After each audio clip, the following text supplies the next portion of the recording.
ke soal pertama. Di soal pertama ini adalah tentang struktur atom dulu. Jadi kromium peroksida CrO3 adalah agen pengoksidasi kuat yang vital dalam industri. Soal pertama adalah tuliskan konfigurasi elektron pada keadaan dasar untuk Cr dan O. Oke, buat konfigurasi elektron kita pakai yang biasa yaitu aturan Hund. Jadi aturan Hund kayak biasa ini 1s, 2s, 2p, 3s, 3p, 3d. Terus itu urutannya berarti dari atas gini, fokus ini, baru ke 2p dulu, baru 3s, baru 3p, baru sini ada 4s, baru habis 4s kita ke 3d, dan kita ke 4p, dan selanjutnya. Oke, pertama buat CR. Kita cek dulu di atas, CR itu berapa sih nomor atomnya? CR di sini nomor atomnya adalah 24. Maka kita di sini tulis dulu 24 aja supaya lebih hafal. Kita mulai dari yang paling pertama, berarti adalah 1s. Orbital s itu maksimal ada 2 elektron, maka di sini adalah 1s2. Nah, sisanya adalah 24 kurang 2 adalah 22 elektron. Berarti kita lanjut dengan mengisi dengan 2s. 2s pun ada 2 elektron. Sisanya adalah 20. Kita lanjut dengan 2p. Orbital p itu maksimalnya 6 elektron. Karena sisa kita masih 20, berarti kita masih isi dengan 6, masih aman kan. Kita langsung isi dengan 2p, 6. Sekarang berarti sisanya adalah 14. Kita lanjut lagi aja, berarti kita lanjut dengan 3s. 3s itu maksimal berarti tetap 2, berarti ini isi dengan 2. Kita lanjut lagi, berarti kita lanjut dengan 3p. Sisanya tadi 2, ini 2 tambah 2, 4, 4 tambah 6, 10, 10 tambah 2, 12, berarti 24 kurang 12, 12, berarti sisanya masih ada 12. Kita isi dengan 4s, dengan 3p, soal. 3p itu maksimal 6, berarti kita isi dengan 6 juga. 3p, 6. Berarti tadi 12 kurang 6, itu sisanya masih 6. Kita berarti masih bisa isi dengan 4s. 4s kita isi dengan 2. 4s2, berarti 6 dikurangi 2 adalah 4. Sekarang habis 4s adalah 3d. 3d itu maksimalnya, orbital d itu maksimalnya 10 elektron. Maka kita, karena sisanya 4, maka kita isinya dengan 4 dulu. Berarti 3d, 4. Nah, tapi ternyata ada pengecualian nih. Pengecualiannya ini khusus untuk atom-atom golongan 6. Di mana ternyata nih, kalau 4s2 sama 3d4 sebagai elektron valensinya, itu ternyata kurang stabil. Ternyata si atomnya itu merasa karena 3d4. D itu kan orbitalnya ada 5 kan. Kita buat kotak orbital D, 3d4. Berarti ada 5 kotak, berarti seperti ini. Nah, 5 kotak. Ini kita isi dengan 4. Isinya 4 itu searah dulu. Berarti kita paling umum ke atas dulu. Berarti ke atas dulu aja. 4 kali. 1, 2, 3, 4. Nah, ini kan kita udah hampir setengah penuh kan.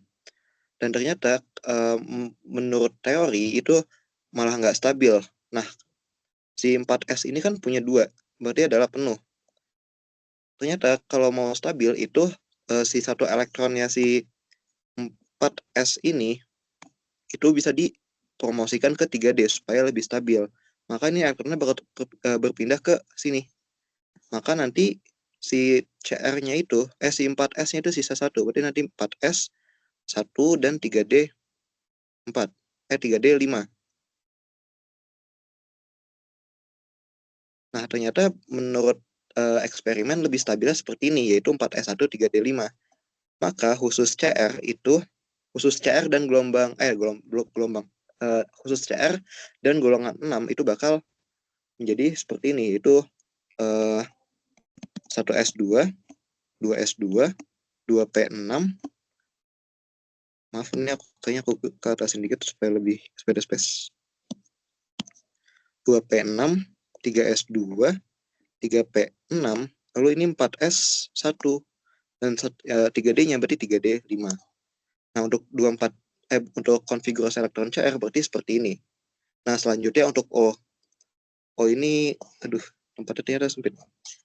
Ini aku di atas aja deh ya.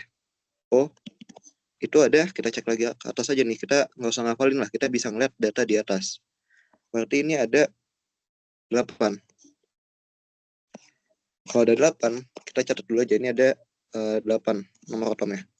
Maka kita isi dari paling awal lagi, yaitu 1S. 1S itu ada 2. Sisa 6.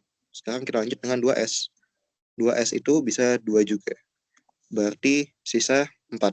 Sekarang kita lanjut dengan 2P. 2P. Karena sisa 4 dan P itu 6, ya udah kita isi dengan 4 aja. Berarti 2P, 4.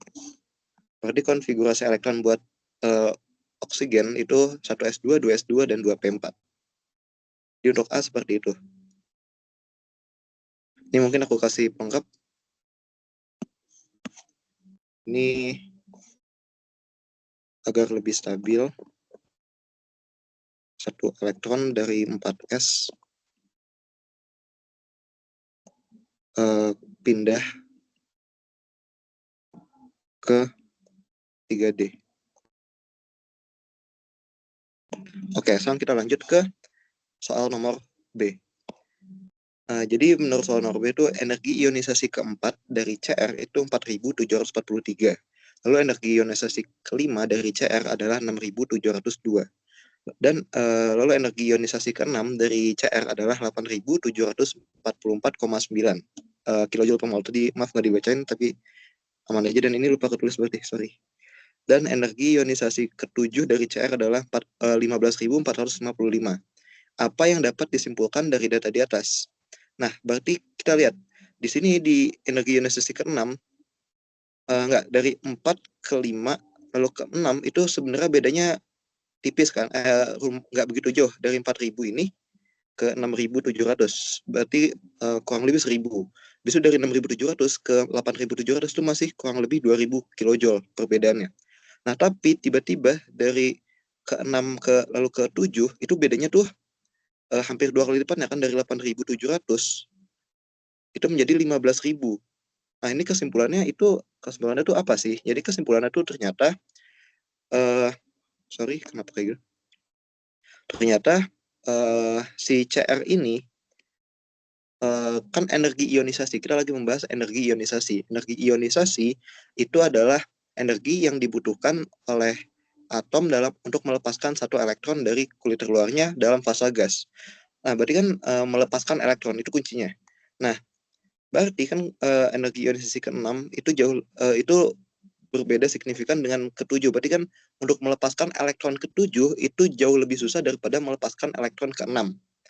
Berarti dapat disimpulkan tuh CR7 plus CR6 plus adalah ion yang lebih stabil, yang atau nggak bisa dibilang bukan ion lebih stabil, bisa juga dibilang kayak gini deh. CR7 plus adalah ion yang sulit untuk dibentuk. Kayak gitu kesimpulannya. Atau bisa juga disimpulkan sebagai CR6 plus. 6 plus adalah ion CR yang memungkinkan, ion CR yang yang lebih mungkin terbentuk.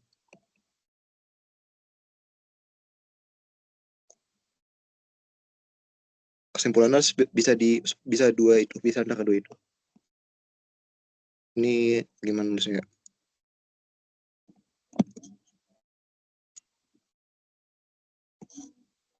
Oke, kayak gitu aja.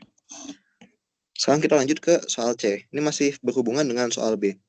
Soal C, berdasarkan subsoal B, jelaskan alasan terdapat lompatan yang signifikan dari energi ionisasi ke-6 dan energi ionisasi ke-7.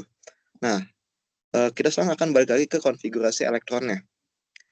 24Cr itu elektronnya kan seperti ini kan. Ini tuh kalau kita singkat, kalau ada kan biasa bisa disingkat kan. Ini bakal disingkat sebagai seperti ini. Cr itu sebelum gas mulia sebelum Cr itu apa? Itu AR kan. Kan ini kan Cr di sini. AR di sini. Maka gas mulia yang sebelum Cr itu adalah AR. Berarti kita bisa singkat dengan kayak gini. Bisa ditulisnya sebagai AR. Habis itu kita lanjut dengan AR itu ada 18 elektron. Maka kita hitung 18 elektron pertama itu ada 1S. 1S2 itu 2 tambah 2 4 tambah 6 10 tambah 3 2 tambah 2 12 tambah 6 18. Berarti sampai sini aja. Berarti nanti AR dan kita lanjutkan dengan 4S1 dan 3D 5. Nah, sekarang kita lihat lagi soal itu kan energi ionisasi ke-6. Berarti 6 elektronnya itu udah lepas. Setelah energi ionisasi ke-6 terjadi, berarti berarti CR-nya udah melepaskan 6 elektron, Pak. Maka itu CR6+. CR6+ itu punya konfigurasi yang 6 elektron dilepaskan, berarti kan kita lihat lagi konfigurasi elektronnya, kalau 6 elektron dilepaskan, berarti ini 4S1 hilang, itu udah 1 elektron dilepaskan, dan 5 elektron dari 3D juga dilepaskan. Maka sisa konfigurasi elektron dari AR. Nah, teman-teman harusnya udah masih ingat kan ya, kalau AR itu adalah gas mulia, dan gas mulia itu merupakan unsur yang udah sangat stabil, jadi untuk melepaskan elektron pun udah sangat susah. Maka kesimpulan itu bisa dikatakan sebagai CR6+ memiliki konfigurasi elektron seperti gas mulia. Maka dari itu, energi ionisasinya pun loncatnya tinggi. Karena waktu udah jadi gas mulia, udah menjadi seperti gas mulia, elektronnya pun bakal sangat sulit untuk dilepaskan kembali.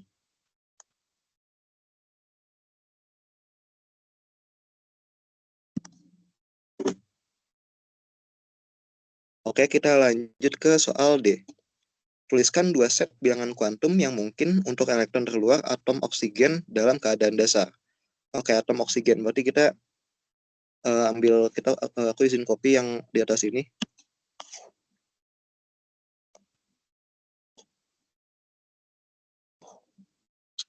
Sama untuk elektron terluar. Berarti ini adalah elektron valensi. Berarti elektronnya yang ada di kulit terakhir. Berarti kita pakai yang 2s2 dan 2p4. Nah, karena disuruhnya 2 set, berarti kita buatnya yang ini aja. Buat satu set 2s, 2 dan satu set lagi 2p4. Nah, 2s2 itu berarti kan bilangan kuantum itu ada n, l, ml, dan ms. Nah, ini juga aku tulis dulu n, l, ml, ms. Nah, n ini berarti n itu merujuk pada angka yang di depan ini. Berarti 2s2 itu n-nya 2. Dan 2p4 juga n-nya 2. Nah, sekarang l. L itu biasanya merujuk ke yang ininya, ke hurufnya. Nah, untuk L dari S, jadi kalau S itu, aku buat sini kali ya, L. Kayak gini kali ya. Ini L-nya. Nah, buat orbital S, itu L-nya 0. Sedangkan buat orbital P, itu L-nya 1. Buat orbital D, itu, buat orbital D itu L-nya 2. Buat F, itu L-nya 3. Nah, di sini 2S2 itu S kan, berarti L-nya adalah 0. Lalu buat L dari 2p4 itu L karena dia P, maka dia L-nya 1. Oke, selanjutnya ML. ML itu berarti posisi elektron dalam orbital. Itu kita biasanya nulis pakai kalau ada kemungkinan banyak itu biasanya karena ini nggak pasti, itu biasa kita pakai atau aja. Maka ini buat yang 2S, L-nya kan 0, berarti orbitalnya cuma 1 kan, si oksigen, si 2S2, maka kan kayak gini. Berarti karena dia di 1 doang, ini kan 0. Maka ML-nya itu kita tulis 0 aja. Sedangkan buat MS-nya, spin-nya, itu karena menurut menurut larangan Hun tuh nggak ada aturan yang menyatakan harus atas dulu atau harus bawah dulu. Maka spin itu kita harus tulis dua-duanya amannya. Berarti kita tulisnya seperti ini aja, plus setengah atau min setengah. Nah, ini untuk yang MS dari 2p4 itu sama. Jadi aku nulis dulu aja plus setengah atau min setengah. Nah, sekarang buat ML 2p4. Nah, orbital P itu kan ada 3. Ini min 1, ini 0, ini 1. Nah, elektron itu kan kita nggak punya aturan bahwa kita harus ngisi dari kiri atau dari kanan atau dari tengah atau gimana. Tapi kita cuma punya aturan bahwa dia kalau kita isi pertama tuh kita harus isinya searah dulu. Jadi misalnya kita mau isinya ke atas dulu, berarti ini ke atas dulu, baru sisanya yang ke bawah. Ke bawahnya pun bisa ditaruh di bawah, bisa di kiri, bisa di tengah, bisa di kanan. Ataupun kita juga bisa misalnya ke bawah, nggak, kita ya ke bawah dulu, baru ke atas. Salah, maaf. Baru ke atas. Itu pun bisa. Tapi kita pakai yang umum dulu aja. Kita biasa ke atas dulu. Nah, tapi yang ke bawahnya itu kan tadi udah aku udah bilang kan bisa di kiri, bisa di kiri, ataupun bisa di kanan, ataupun bisa di kanan, ataupun bisa di tengah. Maka bisa dibilang ini tuh tidak pasti. Maka dari itu si ML-nya itu ada 3 opsi. Karena ada 3 elektron ini, ada 3 orbital. Kan ada -1, 0, atau 1. Maka ML itu ditulis seperti itu, -1, 0, atau 1. Kayak gitu aja nulisnya. Oke, lanjut. Atau nggak, coba sebelum lanjut ada yang mau nanya, mungkin ada yang mau nanya terkait materi yang terkait soal yang udah dibahas.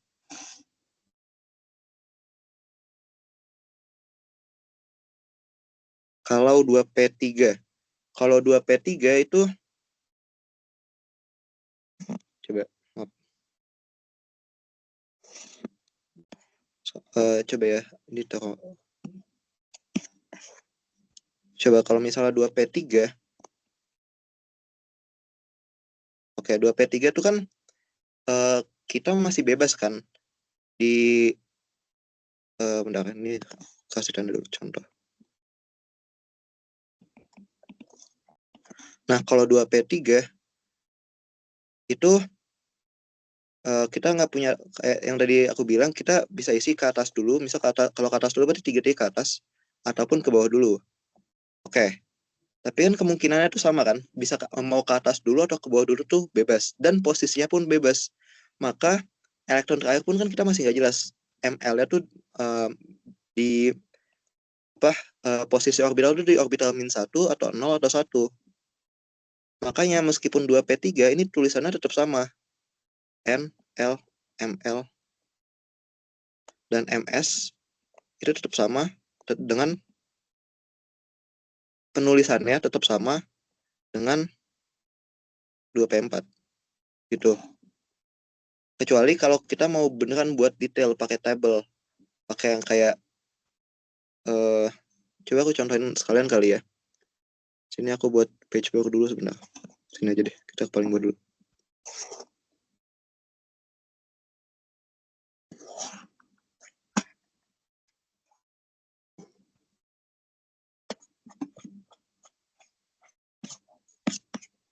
Oke, ini aku buat yang lebih detail mungkin ya. Takutnya emang dimauin nama dosennya yang lebih detail. Itu pakai table gini, kayak misal ini pakai yang sama, oksigen 2S2, 2S2, 2P4. Berarti kalau kita pakai table itu bisa dibilang lebih ribet. Kalau nggak diminta tuh lebih ribet karena bakal lebih panjang. Maka kita bisa buatnya kayak gimana ya? Berarti ini apa yang ngomongnya gimana? M, L, ML, MS. Ini kalau pakai table, maaf kalau berantakan banget karena susah juga.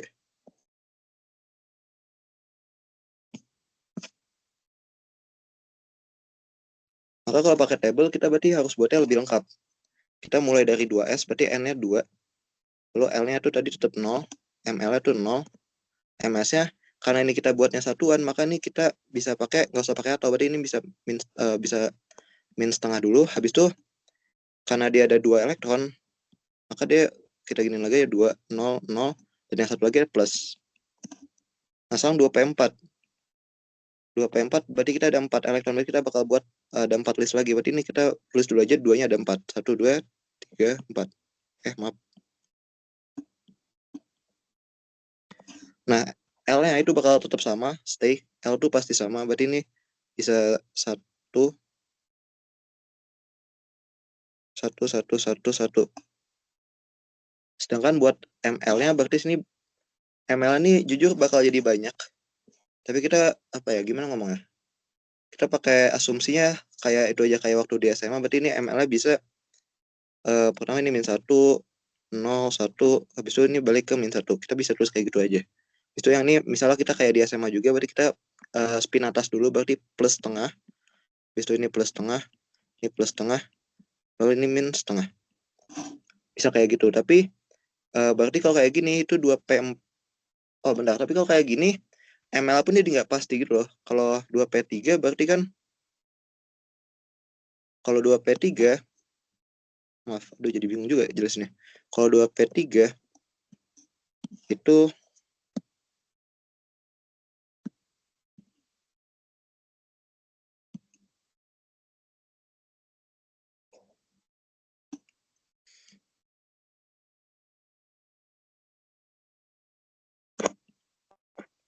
nah kalau 2P3 itu kan kita berarti nggak ada bawahnya kan. Ini bisa dihapus yang bawahnya. Nah berarti kalau 2P3 ini kita kayaknya sih harusnya nulisnya kayak gini. Kita nggak bisa langsung semua kayak gini, tapi kita bisa atau min setengah. Harus dua-duanya karena kita belum punya kepastian bahwa dia spinnya ke atas dulu atau ke bawah dulu. Jadi kayak gitu. Sedangkan kalau kayak gini, eh, kalau kayak gini, salah maaf. Kalau yang kita 2P4 ini kita ketidakpastiannya tuh kayak gimana ya ngomongnya? Kita bisa tulis, misal kita mau tulis kayak gini benar, tapi bisa juga ditulisnya bakal jadi kayak gini. Min setengah, min setengah, min setengah, sama plus setengah. Ini kondisi di mana si elektron itu kita nggak pasti. Oh ya, tapi plus setengahnya ini kita harus lengkapin di min satunya. Kalau kita ini elektron itu ada bisa di min satu atau 0 atau 1. Kalau tabel kayaknya gitu, harusnya gitu. Tapi jujur menurut aku ini daripada kita buang-buang waktu, kita lebih baiknya kayak gini aja. Soalnya kayaknya waktu itu di kelas pun boleh kayak gini. Jadi mending pakai yang ini. Yang kayak gini. Oke, kita sekarang lanjut ke soal atau ada pertanyaan lain. Coba aku lihat chat dulu. Gofar mau nanya. Boleh? Kalau misalnya soalnya 4S2 3D6 itu yang dibuat bilangannya kulit terakhir atau urutan terakhir? Buat bilangan, bentar, bilangan apa itu?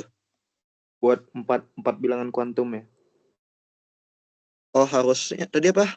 4S2 dan 4S2 3D6 misalnya unsurnya. oh, itu berarti elektron valensinya kita yang dua-duanya, berarti 4S2 dan 3D6. Bukan yang 4 aja sih harusnya. Kalau transisi itu biasanya kulit sebelum pada orbital D-nya tuh dianggap sebagai elektron valensi juga. Aman nggak? Berarti bilangan kuantumnya dua-dua dibuat ya, Gofar? Ya, yang tadi 4S sama yang 3D. Oke. Oke. Ada pertanyaan lagi nggak?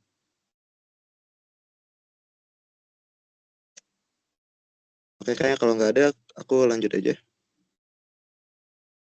Oke.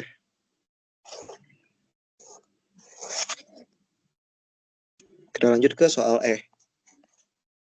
Urutkan jari-jari O perlu O2 min dan O2 plus dari yang paling besar. Nah,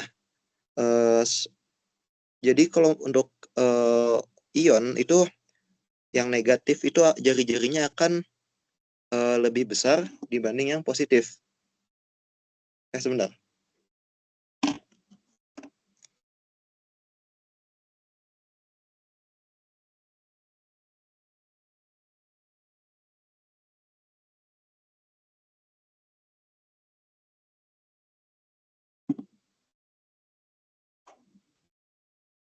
Oke. Jadi yang kita pokoknya yang ion yang negatif yang mendapatkan elektron, jadi oksigen yang mendapatkan elektron, maka si O2 min itu akan lebih besar daripada oksigen itu sendiri. Sedangkan yang melepaskan elektron itu akan lebih kecil. Itu karena si oksigen itu kan punya inti yang sama kan. Misal kayak gini lah. Nah, intinya jumlahnya sama, tapi ternyata waktu O2 min itu nambah satu elektron. Tadi elektron berapa sih di 2 itu ada 6. 1, 2, 3, 4, 5, 6. Maaf, jelek banget gambarnya. Nah, karena dia nambah 2 elektron, maka kan dia nambah 2 elektron. Nah, ini si elektron ini kan punya gaya tolak menolak dengan elektron sendiri gitu. Makanya si O2 min itu bakal punya gaya tolak menolak yang lebih besar dan menyebabkan si jari-jarinya makin besar dibanding O. Sedangkan O2 plus itu kebalikannya kan, itu kehilangan 2 elektron, melepaskan 2 elektron. Maka gaya tolak menolaknya pun malah berkurang. Oleh karena itu, si O2 plus itu jari-jarinya bakal lebih kecil. Maka kalau kita urutkan dari yang paling besar, itu O2 min, O2 min, itu akan lebih besar dari O2 plus. Jadi kayak gitu.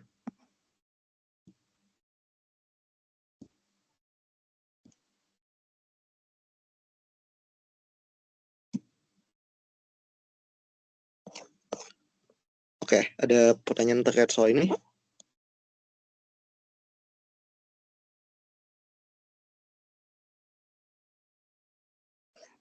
Oke, karena aman, lanjut ke soal selanjutnya.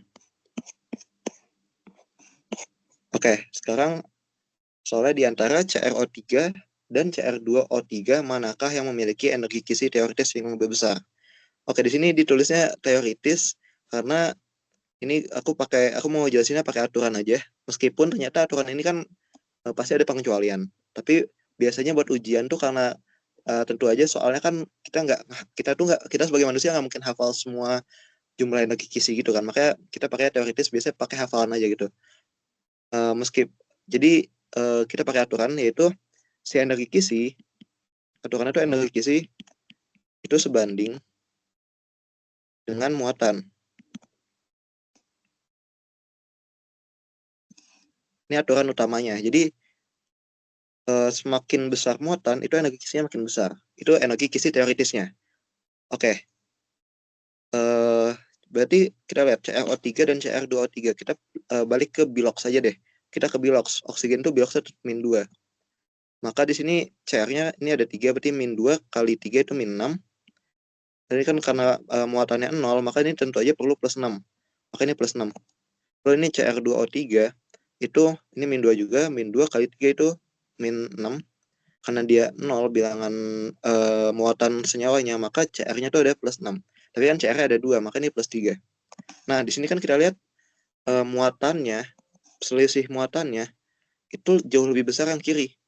Jauh lebih besar yang CrO3. Maka, di sini energi kisinya itu bakal lebih besar CrO3 dibanding Cr2O3, karena dia sebanding. Nah, tapi di sini kenapa ditulis teoritis? Karena ternyata waktu aku baca-baca lagi, ternyata sebenarnya energi kisi Cr2O3 itu lebih besar daripada CrO3. Tapi itu ternyata pengecualian aja, pasti karena itu pengecualian karena ya aturan tuh pasti banyak pengecualian. Tapi yang perlu kita hafal tuh aturannya aja deh. Pokoknya aturannya tuh energi kisi itu sebanding dengan muatan. Gitu ya. Oke. Lanjut atau pertanyaan dulu deh kalau ada. Kalau yang mau nanya boleh di chat atau mau on mic pun boleh.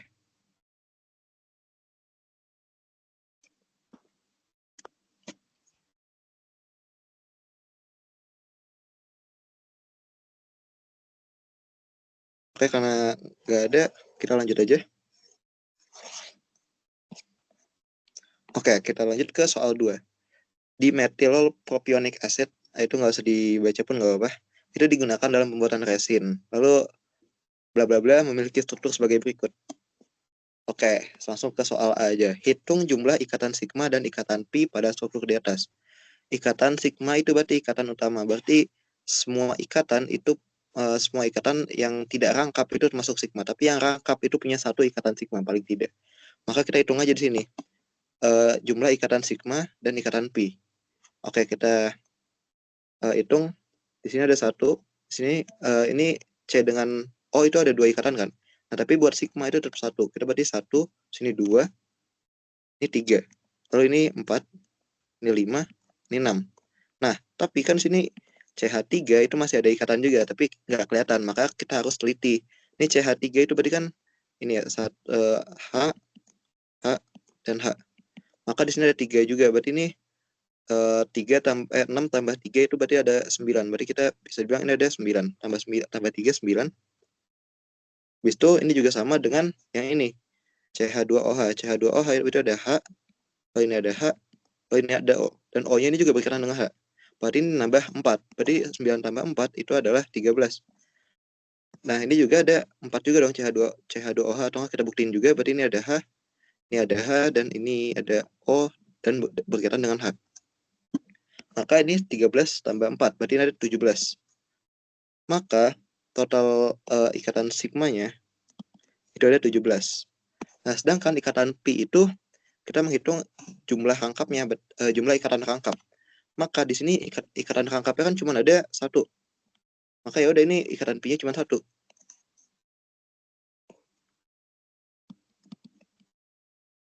Gitu. Maka jumlah ikatan sigmanya ada 17 dan jumlah ikatan pi-nya ada 1. Lalu mungkin kalau misalnya misalnya kayak gini ya.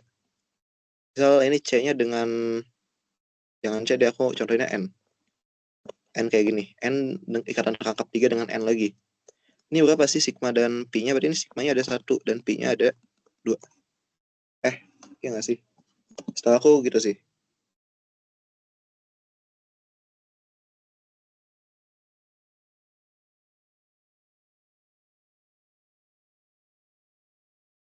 Pokoknya harusnya benar. Pokoknya kalau kayak gini, itu ikatan sigmanya karena cuman satu ikatan utama doang kan, berarti 1. Sedangkan 2 lagi itu ikatan pi. Maka ini ada 1, ini ada 2.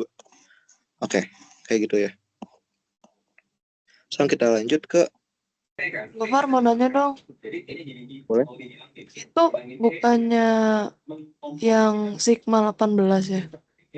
Itu OH Sigmanya udah 8. nggak dihitung sebelah kiri. Oh iya ya, ya Allah, maaf. Bener-bener maaf. Aduh, nggak teliti bener. Thank you ya, sumpah thank you banget. Wah. Oh ya, nggak nyadar lagi. Oke, berarti ada 18 ya. Thank you.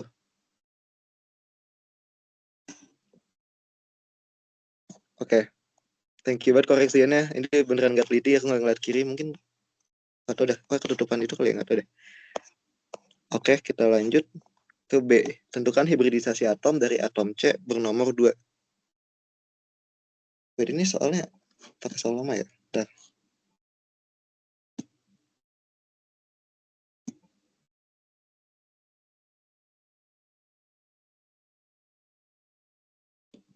Oh iya, ini dia soal yang aku buka, soal yang belum diedit setelahnya lagi. Duh. Itu tadi harusnya soalnya tuh bukan bernomor 2, ini tuh harusnya yang tidak memiliki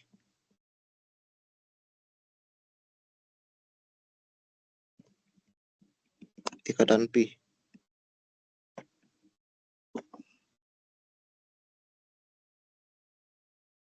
Terjadinya aku buka soal lama juga. Harusnya enggak sih. Harusnya masih enggak lama-lama banget. Oke. Yang tidak memiliki ikatan pi. Oke, berarti kita kembali ke yang tadi, yang tidak memiliki ikatan pi. Tadi yang punya ikatan pi berarti atom nomor 1 kan? Maka yang tidak punya ikatan pi atom nomor 2. Oke, ditanyanya apa? Hibridisasi atom dari atom C yang tidak memiliki ikatan pi. Maka di sini kita lihat atom C2 ini punya berapa domain sih? Itu punya 3 kan? Ada domain sini 1, 2, 3, 4. Oh, bukan 3, 4. Maaf, 4. Berarti dia punya 4 domain. Karena dia punya 4 domain, itu hibridisasinya adalah SP3. Kan S ini ada 1 domain dan P ini ada 3. Maka dia punya 1 tambah 3 itu 4 domain. Maka hibridisasi atom dari atom C itu, atom C yang tidak memiliki ikatan pi itu sp3. Nah, soal selanjutnya adalah sebutkan orbital pembentuk ikatan sigma dan ikatan pi pada atom C yang memiliki ikatan pi. Yang memiliki ikatan pi, karena tadi udah jelas yang tidak memiliki itu C2, maka yang memiliki ikatan pi berarti C1. Nah, C1 ini kita cek lagi domainnya punya berapa. Ini pakai warna apa ya? Pakai warna, bingung, warna merah deh. Kita hitung domainnya. Ini ada 1, 2, 3. Dan harusnya kalau ada PEB itu juga 1 domain. Tapi sini kita nggak punya PEB kan. C itu kan punya 4 elektron doang. Dan ini udah 4 ikatan. Berarti domainnya, berarti nggak ada PEB. Maka karena dia punya 3 domain, itu dikurangin 1. Berarti ini SP2. Kan ini 1 tambah 2. Berarti 3 domain. Ini buat pembentuk sigmanya. Nah, kalau ikatan pi itu nggak usah dihibridisasi, maka kita yang pi itu sisa domainnya. Berarti kita menganggap orbital sisanya kan orbital asli itu kan kayak gini ya. Orbital bentar. C itu punya berapa sih? 6 C. Kalau nggak salah 6 C deh. Coba kita cek atas dulu deh. C itu 6 benar.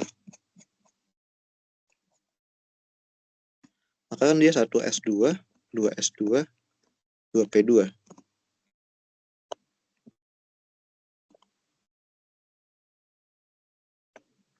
Nah, ini bakal hibridisasinya kan tadi SP2 doang, maka yang satu S dengan 2P.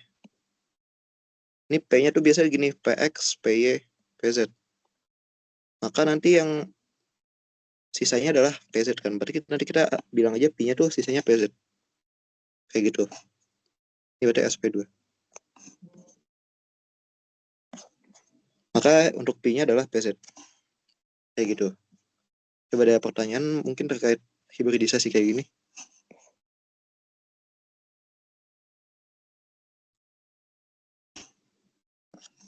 Oke, kayaknya kalau nggak ada kita lanjut aja. Untuk soal D, tentukan geometri molekul atau bentuk molekul dan perkirakan besar sudut ikatan di sekitar atom C bernomor 1 dan atom C bernomor 2. Oke, kita nggak usah lihat lagi, kita fokus kita bisa lihat sini aja. Berarti kan memiliki ikatan P ini C1, ini C2. Maka C1 kita punyanya SP2. SP2 itu mungkin aku ini aja kali ya, aku kasih tabel, nggak tabel sih, kayak list aja deh. Jadi kalau SP itu linear,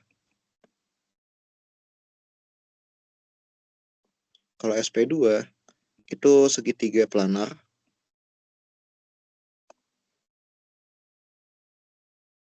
kalau SP3 itu tetrahedral, kalau SP3D itu segitiga bipiramida,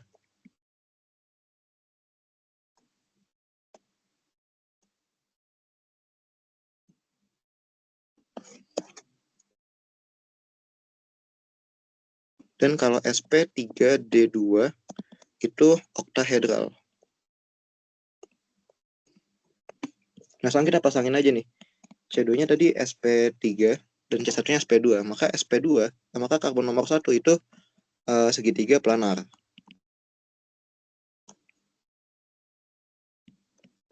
Dan SP3 itu tetrahedral. Nah, untuk sudutnya itu sebenarnya hafalan. Harusnya teman-teman bisa buka PPT atau buku atau catatan aja. Kalau segitiga planar tuh, karena segitiga planar tuh segitiga datar. Berarti ya kayak segitiga biasa. Berarti sudut, misalkan segitiga kayak gini. Kalau ada tengahnya, berarti kan ini kayak gini lah ya. Berarti sudutnya ya kayak biasa aja. Segitiga kan 360 bagi 3. Berarti bukan 360, maaf. Bukan sudut segitiga ya, tapi lingkaran itu kan, ini kan kayak lingkaran kan. Nah, ini kan 360 derajat. Satu lingkaran itu 360 derajat. Maka kalau dibagi 3 adalah kira-kira sudutnya 120 derajat. Kayak gitu. Sedangkan kalau tetrahedral itu, jujur kayaknya nggak ada penjelasan kayak segitiga atau gimana. Tapi hafalan aja kalau itu adalah 109,5. Mungkin dilengkapin aja di sini aku sama aku geser. Tambahin data sudut. Untuk linear itu kira-kira 180. Kalau planar itu kira-kira 120. Tetrahedral itu kira-kira 109,5. Di piramida itu ada yang 90 derajat, ada 2, ada 90 derajat, ada 120. Sedangkan kalau oktahedral itu ada 90 derajat, 180 derajat, dan ada yang gitu aja, 90 atau 180 setahu. Coba.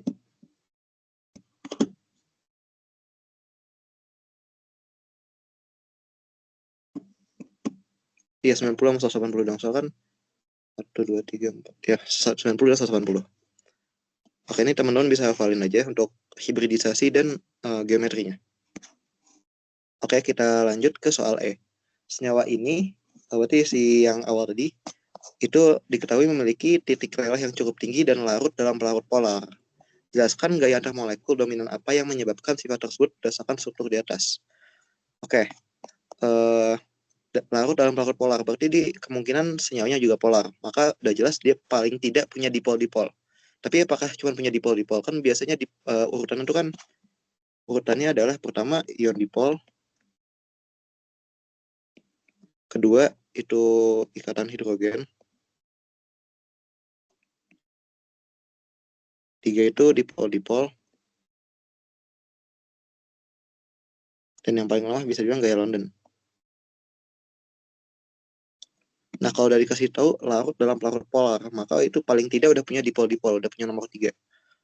Nah, tapi kita cek dulu apakah dia punya ion atau punya ikatan hidrogen. Ikatan hidrogen ini berarti dia punya O atau N atau F dengan H yang berikatan dengan H. Oke, kita lihat lagi strukturnya di atas. Waduh, udah berantakan lagi. Aman lah ya. Soalnya udah kelihatan juga sih. Di sini kita punya H dengan O, di sini punya ada kan satu. Ini juga ada H dengan O. Ini juga ada H dengan O. Berarti udah pasti dia punya ikatan hidrogen. Berarti udah punya nomor 2. Sekarang kita cek punya ion dipol nggak? Enggak sih. Ion dipol tuh berarti umumnya dia punya ada logam gitu kan. Di sini kan udah jelas nggak ada logam. Ini adanya cuma C, H, dan O. Which semuanya tuh nggak logam. Semuanya adalah unsur non logam. Maka ion dipol udah pasti nggak. Maka di sini ikatan hidrogen. Kayak gitu. Oke, dipol. Oh ya bener sih.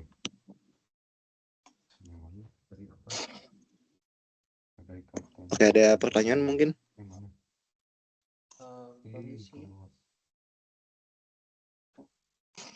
Permisi. Oh, ada berarti ikatan hidrogen bukan? Oh iya, mantap. Dipol nggak ada. Ada yang itu mau unmute, mau nanya atau gimana? Apakah bisa dengar? Itu berarti kan. Bisa? Itu yang pertama tadi, itu yang nomor yang C itu kenapa ikatan pi-nya itu yang PZ? Sebenarnya itu belum pasti PZ. Tapi biasanya tuh kayak kalau digambarin sederhana itu X sama Y-nya tuh bisa duluan di SP. Maka sebenarnya ini bisa dibilang tuh jangan PZ sih kalau mau aman. Bisa PZ atau PX atau PY. Mau aman, kalau aman kayak gitu. Tapi saya PZ aja aku rasa aman sih harusnya. Lalu kalau Kayak gitu. yang E itu bedanya ion dipol sama dipol-dipol itu apa? Jadi kalau ion dipol itu berarti senyawa yang ada berarti ada ion gitu loh. Senyawanya tuh punya gimana ngomongnya? Berarti dia sangat parsial, punya muatan parsial yang cukup besar dan dia umumnya ada logam gitu. Berarti contohnya tuh kayak gini. Ini ada Na+. Ini namanya, ini pokoknya kayak di sabun. Ini tuh karena dia Na dan dia ini ada C, itu ada hidrokarbon, ini tuh bakal parsial positif. Ini bakal parsial positif, ini parsial negatif, dan emang dia kan muatannya positif. Ini yang disebut dengan ion dipol. Sedangkan kan kalau di atas ini kan kita nggak punya yang bakal negatif banget kan. Makanya dia nggak termasuk ion dipol. Seperti itu. Ion dipol itu lebih kuat daripada hidrogen kan? Iya. Oke. Masih Kak.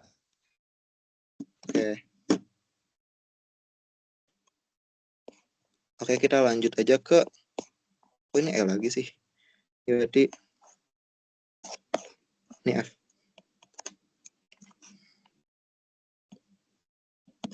Oke, reaksi pembakaran dimetil propionik acid yang tidak sempurna dapat menghasilkan gas CO. Berdasarkan teori orbital molekul, gambarkan diagram molekul gas CO. Oke, berarti ini diagram orbital molekul gas CO. Berarti kita nyari dulu C sama O.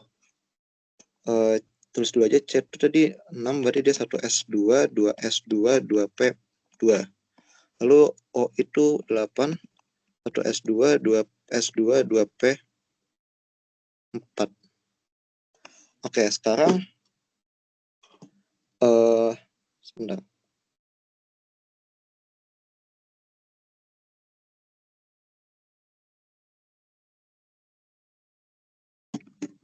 Sekarang CO itu kalau ditambahin itu elektronnya kan masih 14 kan.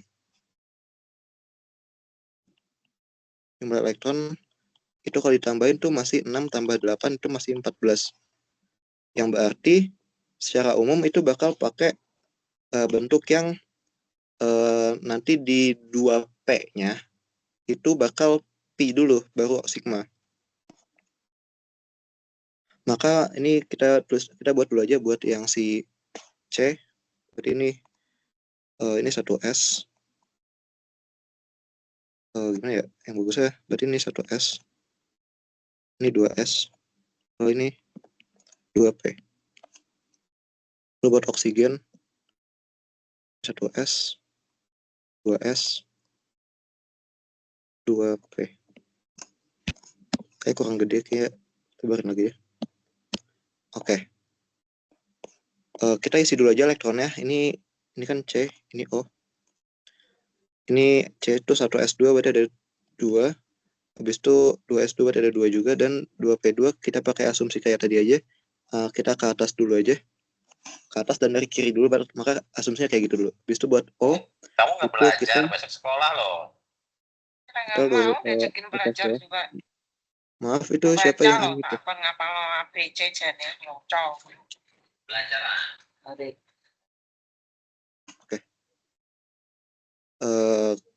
Sekarang 2S itu ada 2, maka ini 2S2. Lalu 2P4 itu kita pakai asumsi tadi, kita ke atas dulu aja dari kiri. 1, 2, 3, dan dari kiri lagi ke bawah. Oke. Sekarang buat 1S sama 1S dulu, berarti kita gambar kayak gini aja.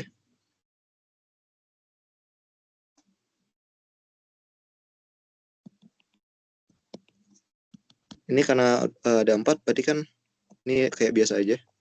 Aduh, ternyata kekecilan lagi. Duh, besar.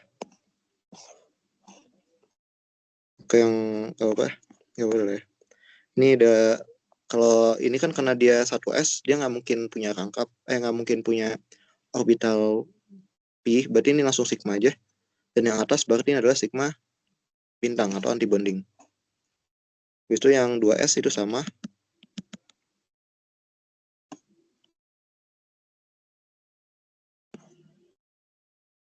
Kayak gini, sama. Ini sigma juga, lalu ini sigma bintang atau antibonding.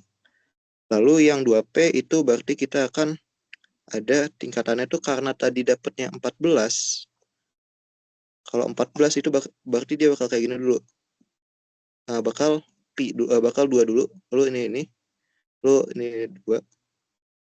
Kayak gitu. Nah, ini tuh apa aja? Ini tuh berarti pi.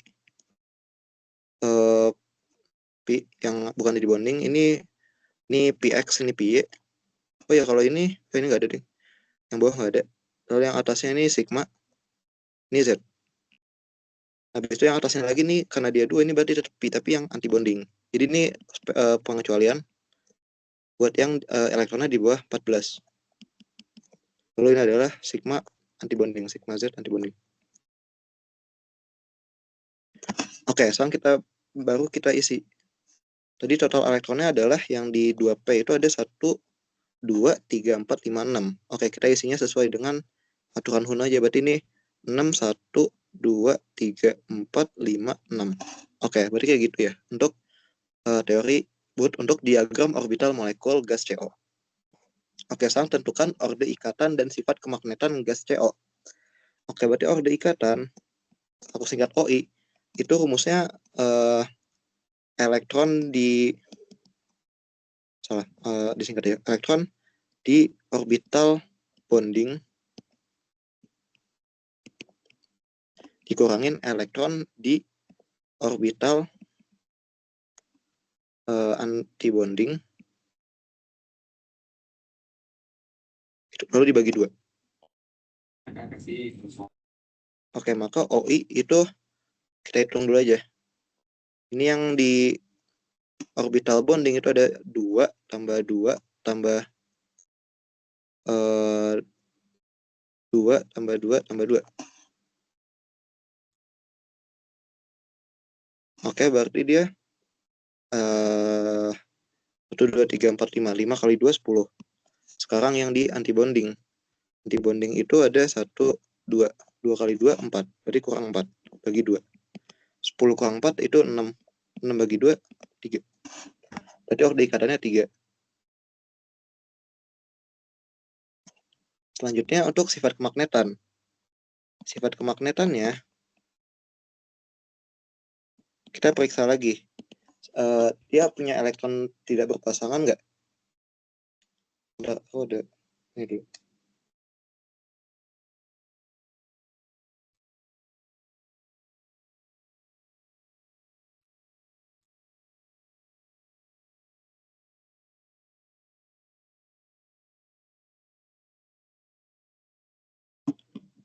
Oke, maaf.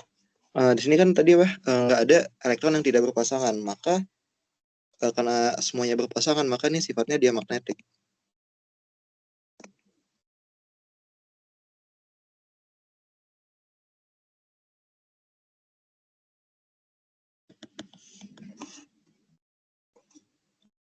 Oke, ada pertanyaan nggak? Boleh lewat chat kalau males connect.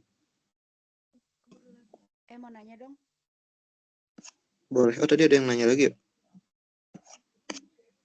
Oke, tadi yang di itu ya. Sorry. Boleh yang on mic dulu aja. Itu yang orde ikatan bukannya ngelihat dari orbiter valensinya aja ya? Jadi yang 1s nggak usah diikutin di antibondingnya. Sebenarnya iya. Sebenarnya buat hasilnya tuh sama aja. Tapi kalau kemarin sih aku ngeliat kayak dosen aku tuh ngerjain tuh pasti dari yang orbital awal tuh ditulis dulu. Jadi kayak amannya kita pakai yang 1s tuh ditulis juga deh. Kayak ya udah tulis aja supaya aman gitu. Meskipun ya hasil kan kalau misalnya kita lihat valensi di akhirnya pun kan berarti yang bawahnya nggak ada. Berarti kan kalau valensi paling elektron valensinya aja atau yang paling akhir aja, berarti kan ini nggak ada kan. Ini kan 2 dikurang 2 itu 0. Lalu tinggal ini 6 dikurang 0. Itu 6 juga kan. Lalu bagi 2 3. Berarti sama aja sebenarnya hasilnya. Tapi kalau buat atom yang gede banget gitu, nomor atomnya gimana? Harus dibikin kah dari 1s-nya?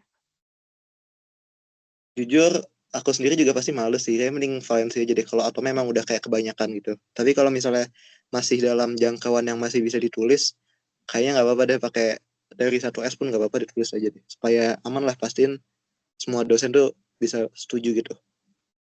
Oke, makasih. Oke.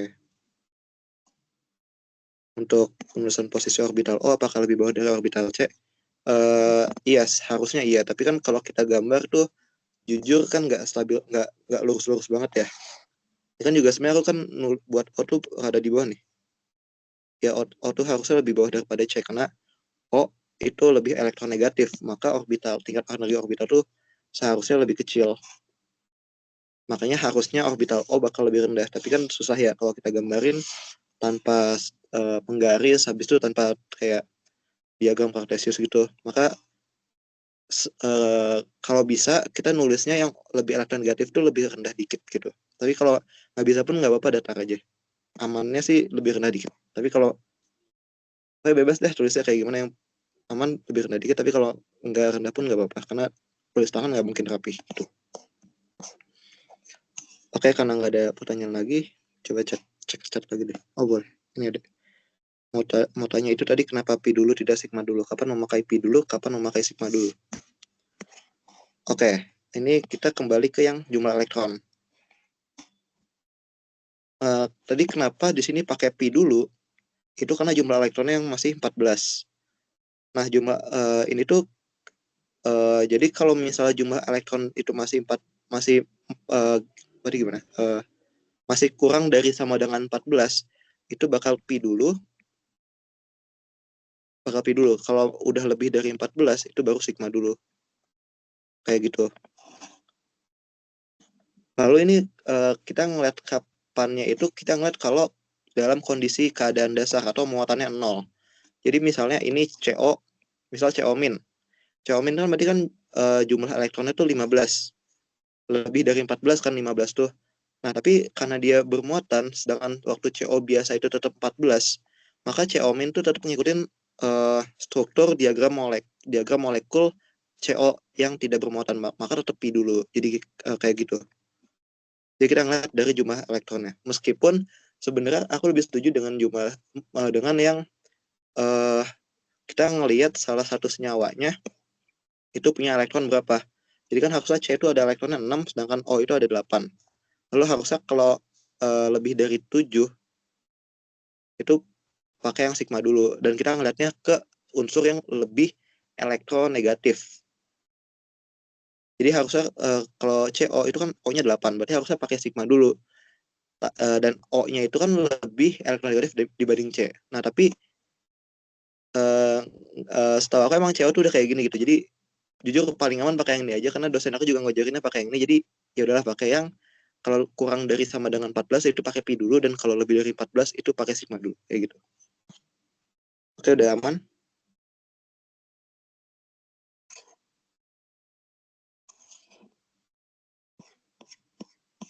Kayaknya karena udah aman, atau cek-cek lagi deh, Mas Tin.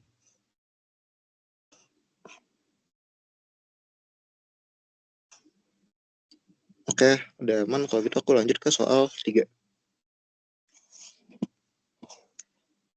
Senyawa dinitrogen trioksida N2O3 digunakan dalam industri kimia sebagai oksidator kuat untuk pembuatan produk seperti nilon dan pewarna, serta dalam sintesis senyawa kimia lain. Ini pendahuluannya jujur nggak penting. Jadi kita langsung ke soal aja. Hitung jumlah elektron valensi dalam senyawa tersebut. Maka N2O3 N sama O. Tadi O kita tahu 1s2, 2s2, 2p4.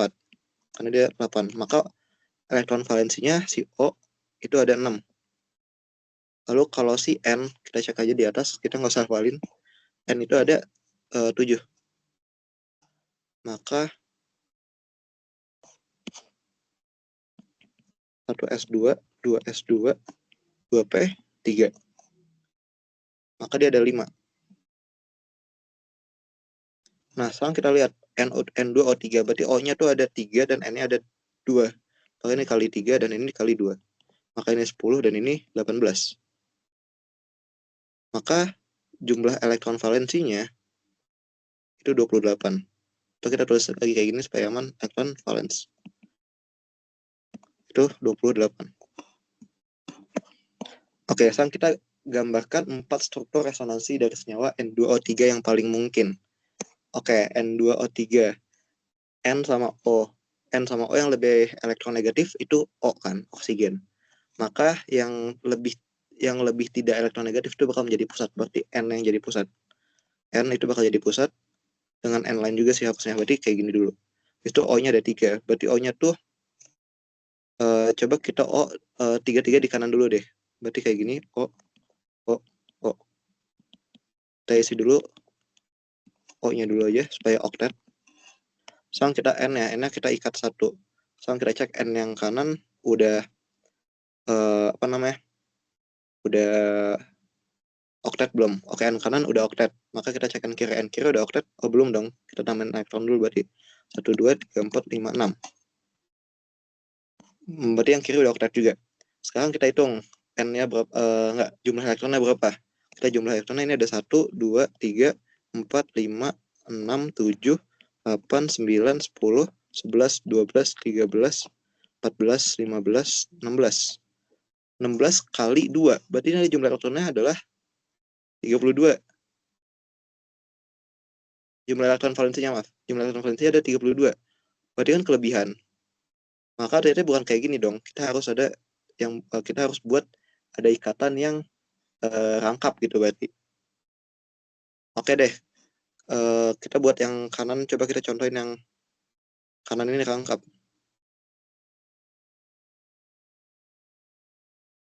Coba maaf, kita hapus dulu aja. Kalau rangkap berarti ini O-nya kita harus kurang 0 elektronnya. Lalu ternyata kita cek N-nya 1, 2, 3, 4, 5. 5 kali 2, 10. Berarti N ini nggak oktet yang kanan. Oh, berarti kalau yang kanan yang nggak oktet, kayaknya yang aman, itu kita harus pindahin O yang sini. pindahin salah satu O yang nggak rangkap deh, kita pindahin salah satunya. Oke, aku pindahin yang bawah deh. Karena yang kanan tuh udah nggak oktet, udah melebihi oktet. Sedangkan N itu masih periode 2 yang nggak boleh expanded oktet, nggak boleh lebih dari 8. Maka O-nya kita pindahin satu ke sini. Oke, sekarang kita lengkapin lagi elektronnya. Ini O-nya kita anggap sama, ini ada 1, 2, 3, 4, 5, 6, 7, 8. Ini 8, ini 1, 2, 3, 4, 5, 6, 7, 8. Ini 8, 8. Oke, sekarang kita hitung lagi jumlah elektronnya. Pokoknya ini kan semuanya udah oktet, baru kita hitung jumlah elektron. Maka sini ada 1, 2, 3, 4, 5, 6, 7, 8, 9, 10, 11, ini ada 2, berarti 12, 13, 14. Ada 28. Oke, ini jumlah elektronnya ada 28. 28. Ya Allah, kenapa berubah warna? Berarti udah pas. Berarti ini salah satu struktur resonansi yang mungkin. Tapi kita cek dulu. Ternyata ada struktur resonansi yang kan dibilang ada 4 struktur resonansi, berarti kita masih bisa pindah-pindahin elektronnya, tapi dengan struktur yang sama. Oke, ini aku gambar ulang lebih bagus deh, supaya lebih bisa dihituin. Ini O-nya supaya lebih rapi, mungkin O-nya aku buat setara dengan N deh, kayak gini aja ya. Soal jelek kayak gitu, berarti ini N, ini O, ini O. Ini kan sama persis strukturnya dengan yang tadi. Nah, katanya ada 4 struktur resonansi, maka kita sini bisa pindahin elektron-elektronnya. Oke. Sang yang ada rangkap tuh sang di sini nih. Kita mau pindahin, coba rangkapnya kita pindahin ke sini, ke oksigen yang sini. Berarti yang ini bakal donasin oksigen, habis ini bakal donasin oksigen juga. Maka di sini akan menjadi kayak gini.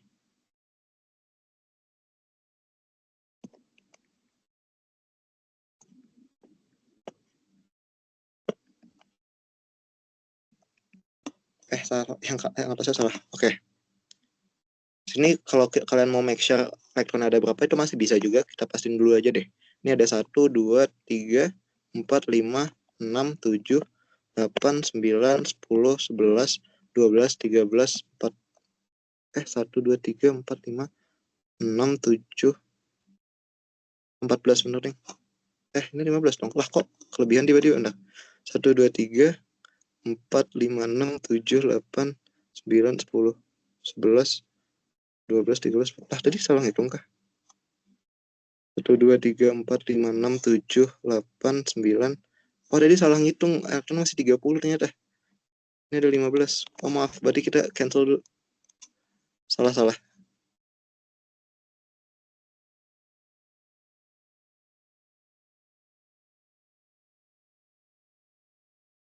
Oke, karena ternyata elektronnya masih di atas 28, maka kita ulang dulu, kita harus cari struktur lain.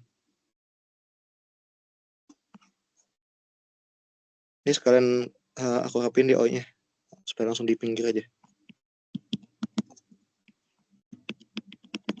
Oke, sekarang kita buat yang ini rangkap, yang kiri kita buat rangkap. Sekarang baru kita cek lagi elektronnya. Harusnya udah pas nih ya, moga udah pas. 1, 2, 3. Enggak, ini kurang, soalnya 08 dong. 1, 2, 3, 4, 5. Apaan sih? Maaf. 1, 2, 3, 4, 5, 6, 7, 8, 9, 10, 11, 12, 13, 10, 1, 2, 3, 4, 5, 6, 7, 8, 9, 10, 11, 12. Bentar. Oh, ya ini elektronnya hilang. 1, 2, 3, 4, 5, 6. Berarti maaf, ini tadi nggak ngecek. Aku nggak ngecek juga lagi. Ini ternyata yang N ini masih nggak stabil, karena ternyata masih 1, 2, 3, 4, 5, 6. Masih 6 elektron, sedangkan kita perlu 8. Maka 1, 2, 3, 4, 5, 6. Oh, udah 8 nih. Nanti maaf kok jadi lemot.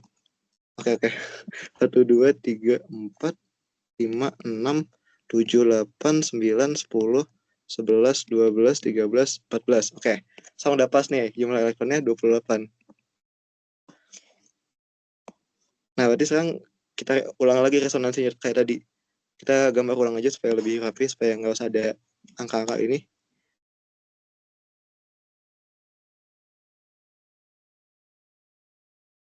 Maaf, ini ke atas.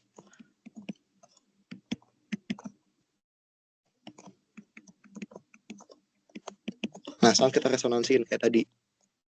Kita donasiin elektron yang ini, lalu pindahin ke sini. Maka nanti bakal seperti ini. Ini buat resonansi pertama.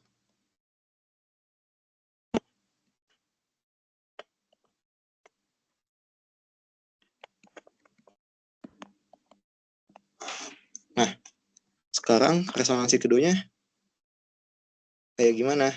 Ini ada elektron yang kurang. Nah, resonansi keduanya kita coba buat yang ini rangkap deh. Kita buat N yang ini jadi rangkap. Berarti ini kita donasiin elektron ke sini, habis itu elektronnya bakal pindah ke O. Maka nanti bakal kayak gini.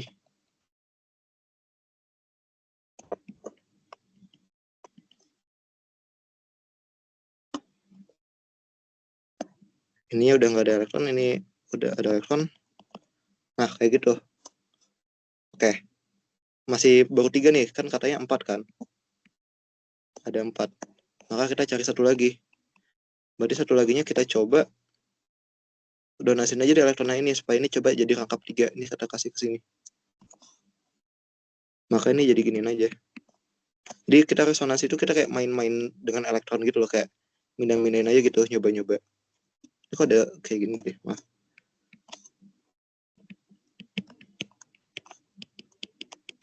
Nah,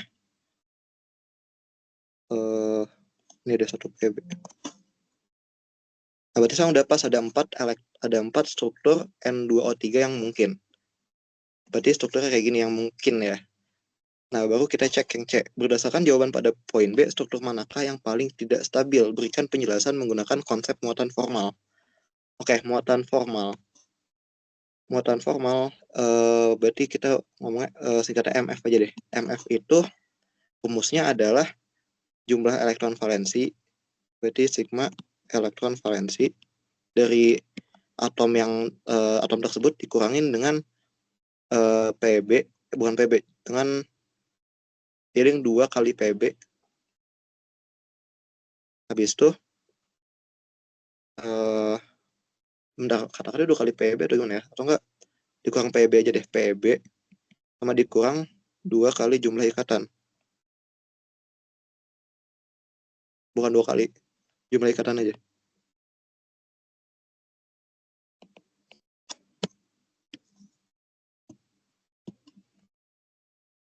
Nah, berarti kita coba dulu aja ke oksigen. Oksigen yang ini, itu punya, oksigen itu punya 6 elektron valensi.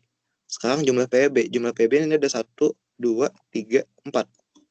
Tadi dikurang 4, dan dikurang jumlah ikatan. Sini ada 2 ikatan kan, 1, 2. Maka hasilnya 6 kurang 4 kurang 2 adalah 0. Maka muatan formal yang ini itu 0. Kita lanjut dengan N. N ini pakai warna kuning buat contoh dulu. N ini punya 5 kan, 5 elektron valensi. Nah, sekarang kita PB-nya berapa? Ada 1, 2, maka ada 2.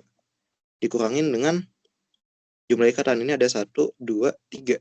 Dikurangin 3, maka ini 0. Maka N ini tetap 0 muatannya. Sekarang kita lanjut dengan N ini. N ini ada, oke, ternyata warnanya nyampur banget. N yang ini sekarang ya. Ini ada 5, N elektron valensinya pasti 5. Habis itu dikurangin dengan PB. PB-nya nggak ada, maka 0. Lalu dikurangin dengan jumlah ikatan, maka ini ada 1, 2, 3, 4. Maka hasilnya 1 kan. Maka ini N yang ini itu plus 1. Mungkin ini aku pakai muatannya pakai warna merah deh, supaya mencolok. Ini 0, ini 0, ini plus 1.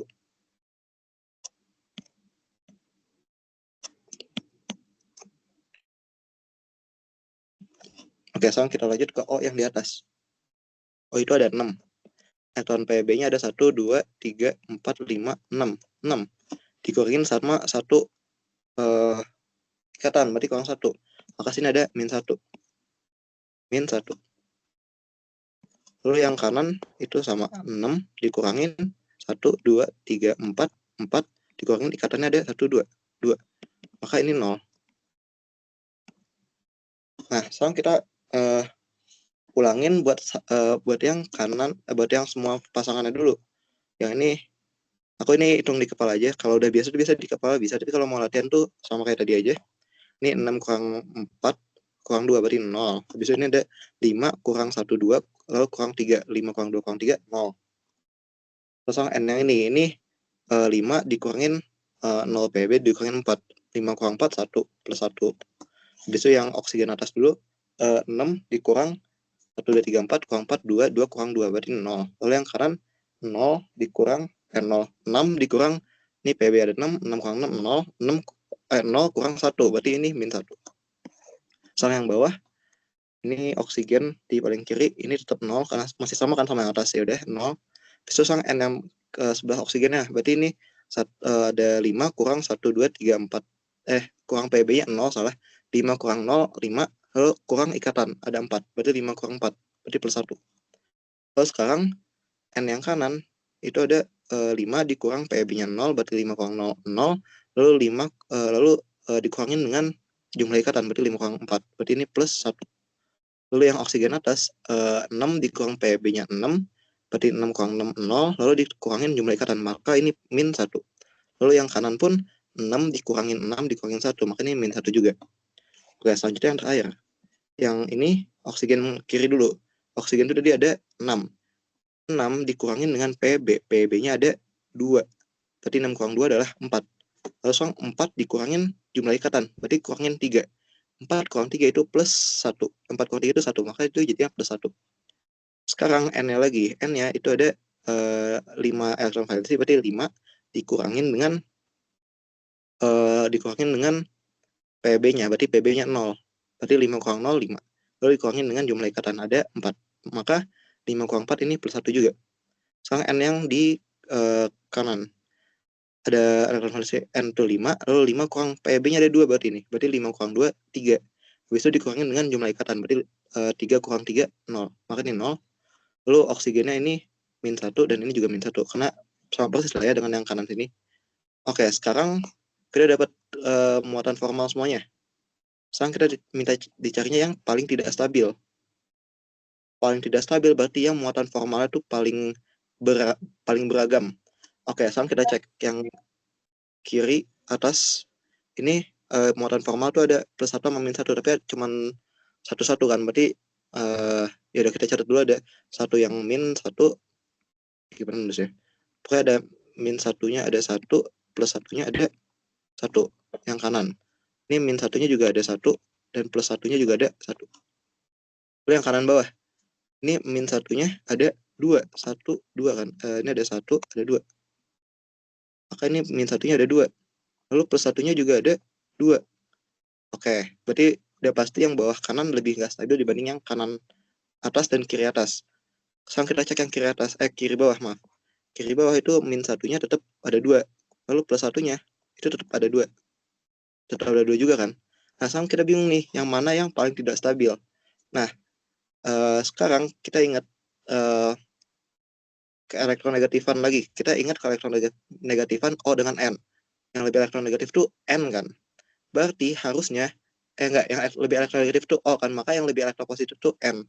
Maka seharusnya kalau maupun ada muatan formal yang positif, harusnya tuh adanya di N bukan di O. Atau enggak kalau yang negatif harusnya adanya di O bukan di N. Karena kan yang lebih elektronegatif adalah O, maka yang lebih harusnya negatif itu O. Dan yang lebih elektropositif atau lebih tidak elektronegatif itu N. Maka kalau maupun ada positif itu seharusnya di N bukan di O. Maka kita lihat yang kiri ini O-nya ada yang positif. Kalau yang kanan kan O-nya nggak ada yang positif karena adanya negatif dan adanya netral. Kalau yang kiri ini adanya O-nya positif dan O-nya negatif. Sedangkan O itu seharusnya kalau dibanding N harusnya yang lebih positif itu N. Maka yang paling tidak stabil itu yang ini ternyata, yang paling tidak stabil yang kiri bawah.